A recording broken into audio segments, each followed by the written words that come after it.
हा एक क्वेश्चन आहे एनसीईआरटीचा 10वीचा आपल्या सीबीएसई बोर्डाला पडलेला क्वेश्चन आहे. काय क्वेश्चन आहे बाळांनो? Find the area of the rhombus whose vertices are 3045 -14 -2 -1 in order. Order म्हणजे आपण लगातार क्लॉकवाईज आपण म्हणलेलं होतं ना. Then the find the area of the rhombus आणि आपल्याला काय विचारले त्यांनी हिंट काय दिली? Area of the rhombus is a product of the diagonal. आपल्याला माहिती पाहिजे काय प्रोडक्ट ऑफ द डायगोनल. गेल्या वर्षी एक फॉर्म्युला झाला बघा, रामभाऊन एके दिवशी दोनदा डुक्कर धुतला. आठवलं का? D1 इंटू D2 आठवलं का नाही? 8वी पासून झालेला आहे. मग D1 आणि D2 are the diagonals of the rhombus. माहितीये तुमच्याकडे रोम्बसचे डायगोनल्स आहेत का? नाहीयेत. त्यांनी आपल्याला फक्त काय दिलेलं आहे बाळांनो? रोम्बस म्हणलं की त्यांनी फक्त आपल्याला काय दिलेलं आहे? व्हर्टायसेस दिलेले आहेत. मग व्हर्टायसेस कोणते आहेत बघा त्यांचे. समजा ए घेतला आपण तर ए दिलेला आहे 3,0. बी घेतला तर 4,5.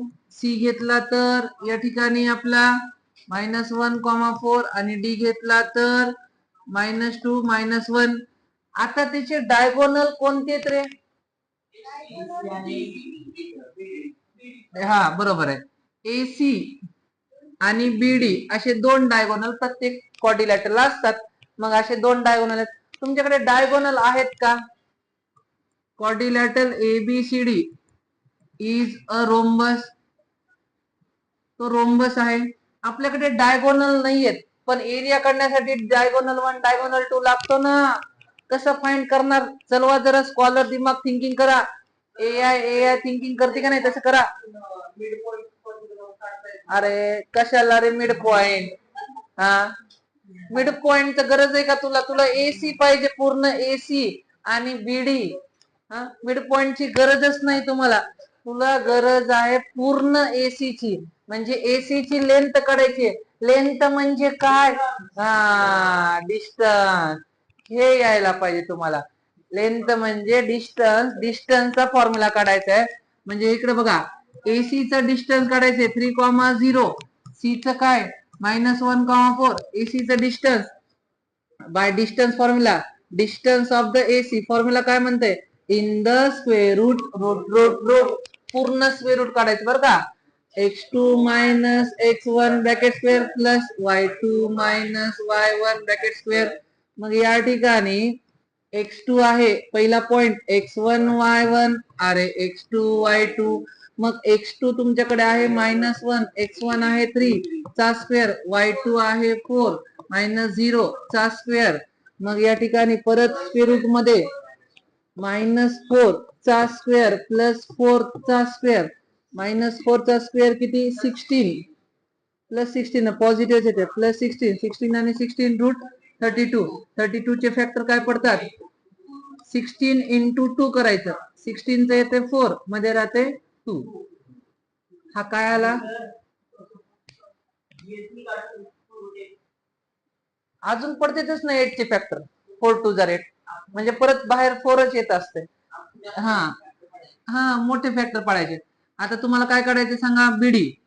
तर बी लिहाता. बी काय तुमच्याकडचा 4 5 आणि डी काय -2 -1. मग या ठिकाणी परत डिस्टन्स ऑफ द बीडी म्हणजे लेंथ काढायची बीडीची. In the square root root root root x2 x1 bracket square y2 y1 bracket square. मग बघा या ठिकाणी नीट पहिला पॉइंट x1 y1 अरे x2 y2. मग x2 आहे तुमच्याकडे -2 -4 चा स्क्वेअर, y2 आहे -1 -5 चा square in the square root. इथं अरे फॉर्म्युला मध्ये मायनस रे हे बन्या -6 चा स्क्वेअर -6 चा स्क्वेअर 6 चा स्क्वेअर 36 प्लस 36 रूट मध्ये 72. परत 72 चे फॅक्टर 36 इंटू 2. 36 च येते 6 मध्ये राहते 2. हे आपलं काय आलं? Second diagonal. आपल्याला एरिया ऑफ द रोम्बस काय म्हणते? आत्ताच आपण म्हणलो ना, एके दिवशी दोनदा डुक्कर धुतला. D1 into D2 1/2. D1 किती निघाले तुमचं? Diagonal 1 AC 4 route 2 into D2 किती निघाले 6√2. काही काटाकाटी होती का 2 जर कटलं असं हा रामानुजन फाशी घेते फाशी असलं होत नसतंय कट.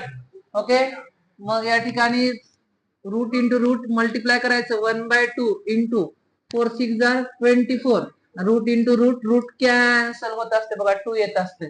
परत आता इथं 2 कटते मग येते 24 स्क्वेअर युनिट त्याचा area of the rhombus. Okay right down.